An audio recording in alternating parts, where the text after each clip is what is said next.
Police detained 6 illegal gambling masterminds.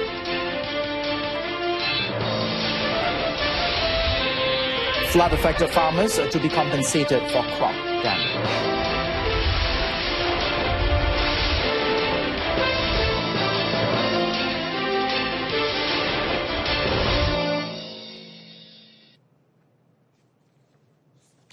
A very good evening. Thanks for joining us. You're watching the evening edition of News on 2. I'm Adrian Seat.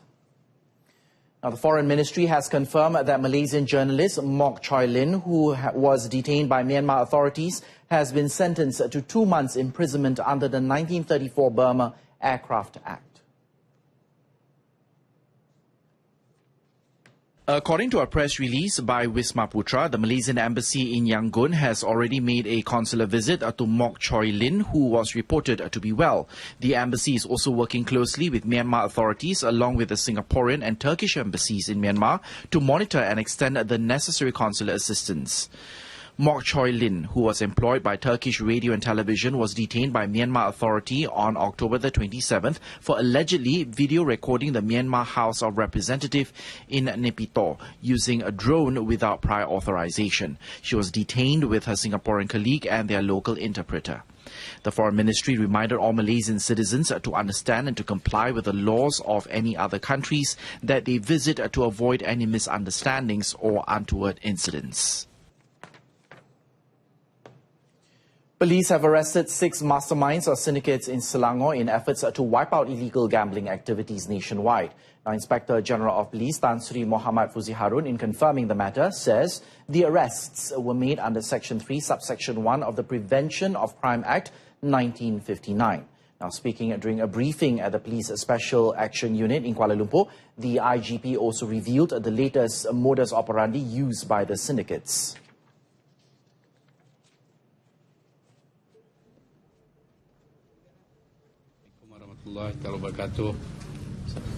Saya faham walaupun semua orang kata judi ni, especially judi online ni dah slow dan sebagainya, ramai juga yang curi-curi lagi. Satu. Yang keduanya, dia tukar MO. Dia bawa tablet buat sekarang ni. Dia mobile. Dia bawa operasi tapi secara mobile. Tak ada pakai premis dan sebagainya. Yang diketuai oleh asisten Sekretariat Polis. On November the 1st, the police set up a special force team to aggressively combat illegal gambling syndicates in the country. To date, 11 masterminds have been arrested.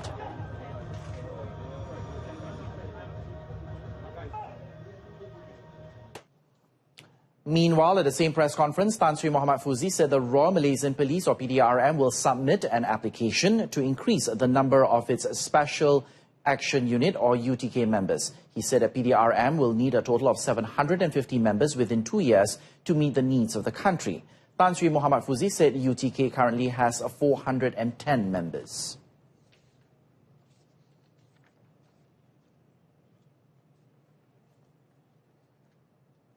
Kita perlu memperketatkan lagi kawalan di pantai barat Sabah juga. Jadi ini memerlukan penugasan yang tinggi. Unit ini kita tempatkan sana sebagai langkah bersiap siaga sekiranya sesuatu ancaman ni timbul daripada semasa ke semasa. Tan Sri Muhammad Fuzi said apart from the increase in number of members, PDRM will also put in application for the welfare allowance to be given as a recognition for the excellent service presented by this elite team. The Ministry of Agriculture and Agro-Based Industry is finalizing details before channeling aid to farmers affected by the floods in Pulau Pinang and Kedah recently. Now, speaking to reporters after attending the Agro-Bank friendly gathering with residents of Bandar Ketengah Jaya in Dusun Terengganu today, Minister Datuk Sri Ahmad Syabri Chik said the aid will be channeled according to the level of losses and destruction faced by the farmers. Kita sudah, kaki tangan kita sudah pergi melawat, sudah membuat anggaran dan semua kita nak buatkan perincian yang terakhir sebelum kita untuk melaksanakan bantuan bencana. Kerana kita bimbang bencana betul-betul belum berakhir lagi kerana difahamkan ada gelombang kedua, tak tahu kemungkinan gelombang ketiga dan sebagainya. Recently, the ministry has announced an allocation of 9.3 million ringgit as replanting assistance to 5,941 affected farmers involving about 10,516 hectares of paddy fields in Pulau Pinang and Kedah. Asked about the fate of the fishermen in the states who could not venture out to sea, Datuk Sri Ahmad Shabri said fishermen would also receive aid if the assessment being conducted revealed they were eligible due to the disaster. The recent floods in Pulau Pinang have affected some of the popular tourist destinations in the state, including Bukit Bendera. Deputy Tourism and Culture Minister Datuk Mas Ermiyati Samsudin said so far Bukit Bendera will be closed for 1 month to coordinate works by relevant agencies, including road and railway repairs. Datuk Mas Ermiyati said the closure would undoubtedly affect the presence of tourists to Bukit Bendera, as it received almost 1.6 million visitors from in and out of the country last year. Meanwhile, another destination affected was the Taman Negara Pulau Pinang, as it has been closed to enable the removal of fallen trees before it will be reopened to the public and visitors. Dan saya yakin dengan apabila tentu ada sedikit saja, tapi tidak mengapa. Yang penting pelancong-pelancong itu dalam keadaan yang selamat dan mereka tidak berhadapan dengan sebarang risiko.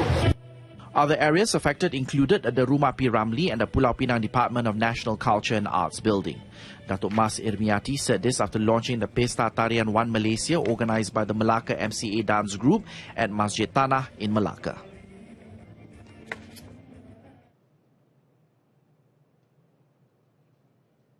Now, residents affected by floods are urged to take good care of their health and ensure they are not affected with any life-threatening waterborne diseases. This is especially important for those who were forced to navigate the floods that are at risk of infectious diseases. Now, according to a medical officer at the UMNO Welfare Bureau, or BIKUM, Dr. Rashidi Abdul Salim, such conditions could be more risky for those suffering from chronic diseases such as diabetes and hypertension. The elderly and children were also at high risk of being affected by these diseases.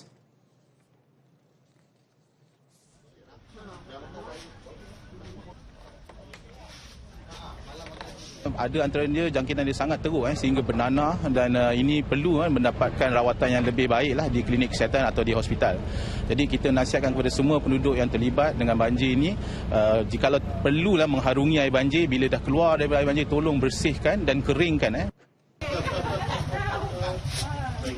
Residents at relief centres are also required to bring at least a supply of their medicine to be a reference for the medical officers. 5 BIKUM medical teams have been in Seberang Perai since Thursday to provide a free medical treatment and flood-affected residents in Bukit Mertajam, Permatang Pao, Tasik Gelugo, Kepala Batas, Nimbong Tebal and several other areas.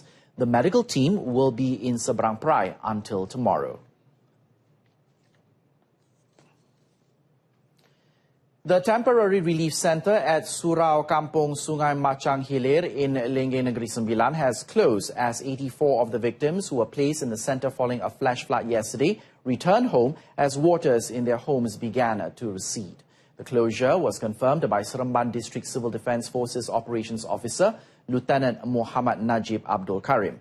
The centre was opened following heavy downpour which lasted several hours yesterday, causing the riverbank to erode by heavy currents, thereby changing the river structure at the site. Authorities will thus need to mend the riverbank as soon as possible, as the riverbank is getting shallow.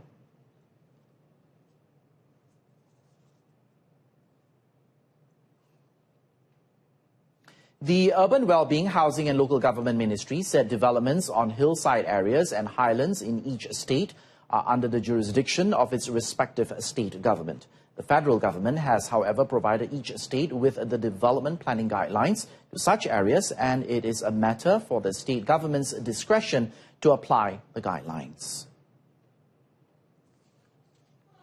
Urban Wellbeing, Housing and Local Government Minister Tan Sri Noor Omar said the ministry had distributed the guidelines, which was approved in 2009 to be the country's construction reference. However, according to the minister, some states have altered the guidelines, citing differences in geographical conditions and suitability. Tidak, saya kata kita hanya boleh bagi garis panduan. Dan kita minta supaya semua kerajaan negeri mematuhilah garis panduan ini. Kerana apabila berlaku sebarang bencana, ianya bukan saja akan melibatkan kerajaan negeri, tetapi akan melibat juga kerajaan persekutuan. He said this after officiating the World Town Planning Day 2017 at Iskandar Putri in Johor. Meanwhile, Gerakan Youth is urging the DAP-led Pulau Pinang government to list the approved development projects in the state. Its chief, Tan Keng Liang, said the state government should also put a halt to the massive hillside development projects in the state. Tan said the Pulau Pinang government must review the number of projects that has been approved despite objections from the Department of Environment. He said such projects must be reviewed and the state government must consider the views of every stakeholder and the relevant government agencies. Meanwhile, on another matter, Gerakan Wanita Chief Datuk Tan Lian Ho has urged the Chinese community not to take a chance by voting for the opposition. She said the community will continue to suffer if they keep rejecting the candidates of Gerakan and MCA. She said that the community should be wise and not be easily taken in by the various promises given by the opposition.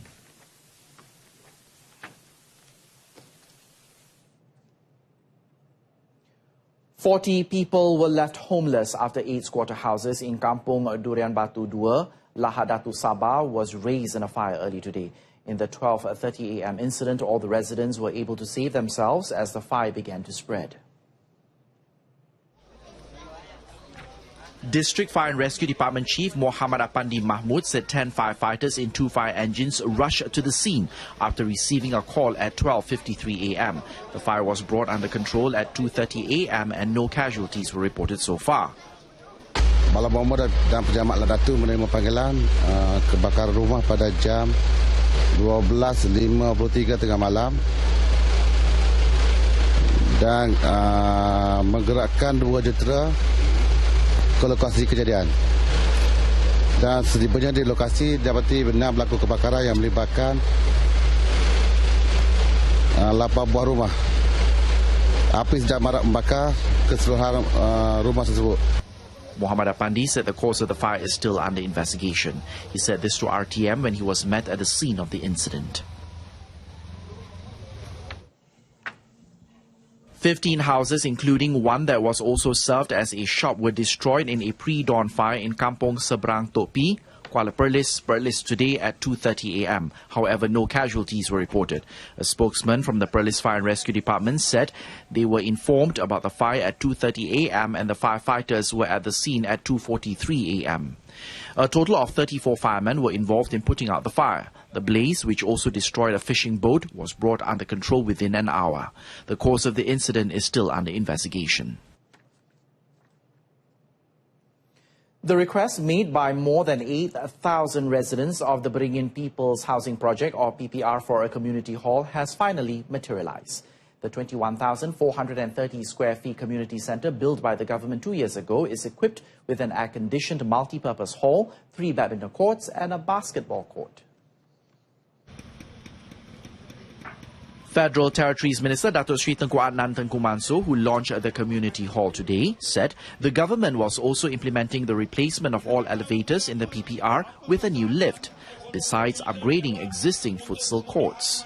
He added that 12 hawker stalls have been built with an allocation of 650,000 ringgit. Kawasan Beringin ini, jadi yang dia telah minta kita dapat selesaikanlah, iaitu Dewan, tempat gerai dan juga surau. Jadi saya harap mereka akan guna pakai apa yang telah kita bangunkan ini dengan sebaiknya.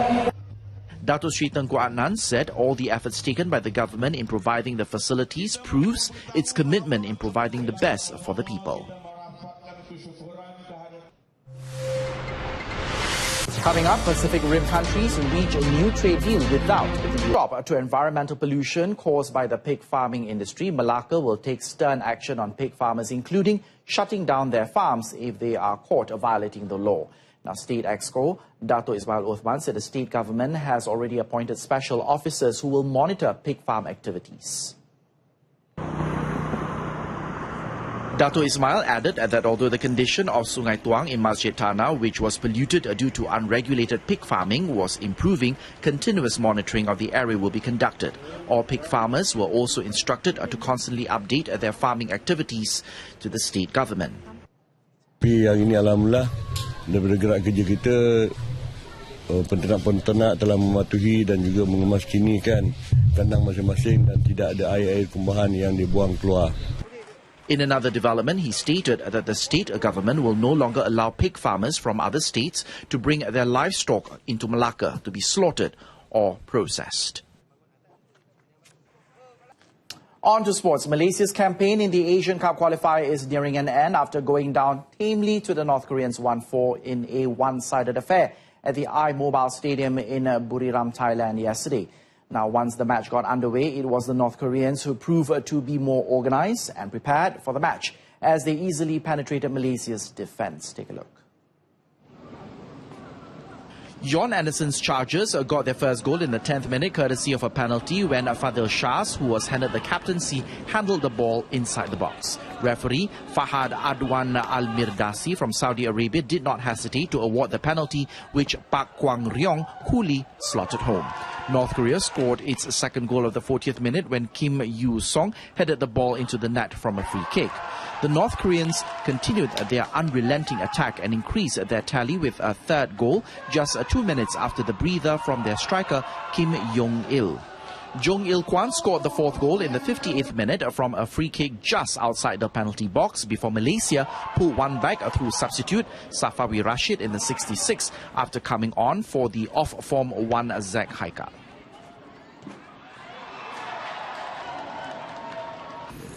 Looking that North Korea was a correct winner, but as I told you, the defeat is very heavy concerning what happened.